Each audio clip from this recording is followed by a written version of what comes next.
Les amis, j'espère que vous allez bien et blablabla et blablabla. Je suis pas content là.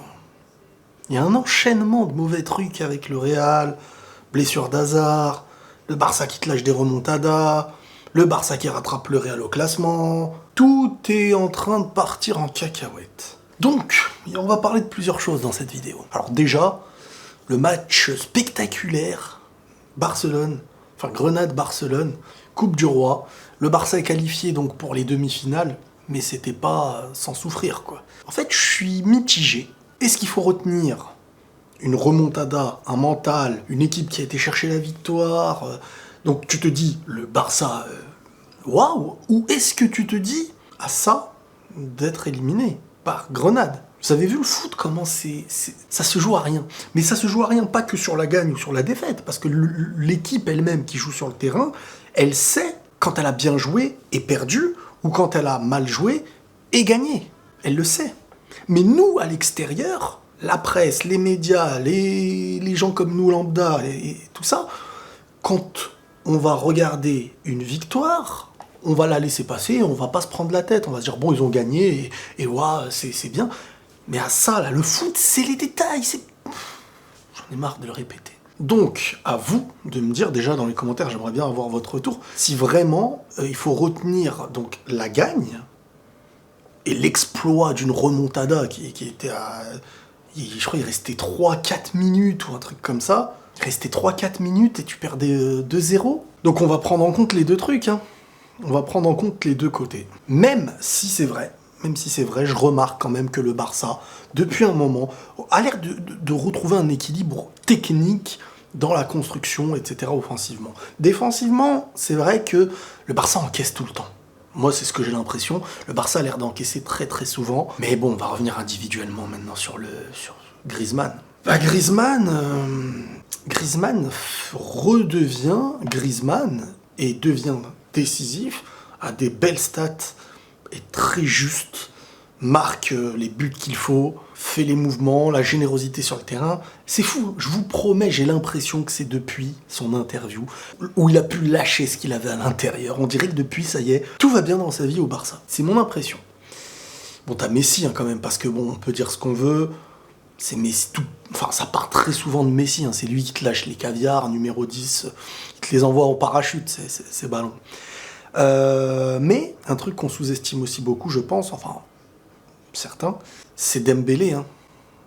L'entrée en jeu de Dembélé, il te fait reculer les défenseurs. À chaque fois qu'il a le ballon, il peut être dangereux. Il a les deux pieds. Franchement, Dembélé, tu lui donnes une saison entière, il peut faire des dégâts. Qu'est-ce qu'il est chaud. Bon, il est très marrant en même temps, en plus de ça. Et Barça, il y a des absents. Il n'y a pas Piqué, il n'y a pas Ansu Fati. Je me demande comment ils vont s'organiser. Hein. Mais il y a de quoi faire de belles choses. Hein. Mais face à Paris, donc tu te dis, est-ce que c'est Paris qui va être en danger? Est-ce que c'est le Barça qui est en danger? Ça aussi, n'oubliez pas de me le dire dans les commentaires. Sinon, bon, j'ai envie de dire quand même, malgré tout, la domination était totalement barcelonaise. Mais c'est aussi ce qui est inquiétant. C'est que même dans une domination, le Barça arrive à encaisser des buts. Ce qui montre une fébrilité, un manque de confiance défensif. Umtiti, qui revenait, qui avait un peu de temps de jeu et tout, et qui n'a plus cette justesse technique défensivement. Quand il faut relancer proprement, le Barça n'arrive plus à relancer proprement. Et quand l'adversaire arrive à conserver un petit peu le ballon et dépasser, surtout quand tu sors le premier rideau, ils sont ultra en danger. On est sur un Barça derrière qui peut être très fébrile, tout autant que eux ils peuvent te marquer à n'importe quel moment. C'est comme ça que je le vois. Donc voilà. Hazard, 5 ou 6 semaines blessé, hein. Voilà, tiens, je te le jette. Franchement, moi, si j'étais le coach du Real, à un moment donné, Hazard, vu que tu sais qu'il va se blesser, fais-le jouer 90 minutes, allez, fais-le jouer tout le... Parce que, à vouloir le préserver, on sait ce qui va se passer. Ça ne change rien. Donc le préserve pas, fais-le jouer, essaye d'en tirer le meilleur profit, et c'est tout, quoi. Ça marche pas, préserver Hazard. Bref, mentalement, parce que tu te dis, attends, avant, il était jamais blessé, quand même. Arrivé au Real, il est tout le temps blessé. Mentalement, ça joue énormément. La pression, elle joue. Bon, au début, il était arrivé avec un poids. Hein. Je pense pas qu'il ait la meilleure hygiène de vie. Hein. Il n'est pas connu pour avoir la meilleure hygiène de vie. Plus, mentalement, ce que demande la pression derrière aussi, peut-être au Real Madrid.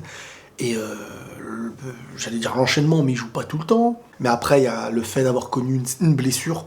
Et parfois, cette blessure, quand tu l'as connue, t'enchaînes, et après, ton corps a du mal à se maintenir. Surtout qu'Hazard, c'est un joueur qui joue beaucoup en opposition et qui met le corps. C'est un joueur qui met son corps en opposition, qui a des changements de direction.